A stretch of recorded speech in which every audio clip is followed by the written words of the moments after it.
ఉపగ్రహాలు స్వతంత్రంగా ఏకకాలంలో డాకింగ్ అయ్యేలా ప్రణాళికలు సిద్ధం చేశారు. చంద్రుడిపై వ్యోమగామిని దించడం, జాబిల్లి మట్టిని తీసుకురావడం, సొంత అంతరిక్ష కేంద్రాన్ని నిర్మించాలన్న భారత కళ సాకారం కావాలంటే డాకింగ్, అన్డాకింగ్ సాంకేతికత ఇస్రోకు ఎంతో అవసరం. కక్షలోని ఉపగ్రహాలకు మరమ్మతులు, ఇంధనం నింపడం, ఆధునీకరణ కూడా డాకింగ్ వ్యవస్థ ఉపయోగపడుతుంది. 1 0 plus 5 seconds. Lift off normal.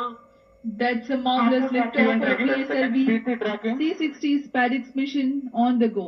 ఛేజర్ target ఉపగ్రహాలకు ఇస్రో సాంకేతికంగా SDX-01, SDX-02 గా పిలుస్తోంది. SDX-01 లో ఉన్న హై రెజల్యూషన్ కెమెరా భూ పరిశీలనలకు ఉపయోగపడనుందని ఇస్రో పేర్కొంది. SDX-02 లో ఉన్న మినియేచర్ మల్టీ స్పెక్ట్రల్ పేలోడ్ సహజ వనరుల పర్యవేక్షణ, పచ్చదనంపై అధ్యయనాలు చేపడుతుందని తెలిపింది. జనవరి 4న 2 ఉపగ్రహాల్ని దగ్గరకు తీసుకురావడాన్ని ఇస్రో శాస్త్రవేత్తలు మొదలు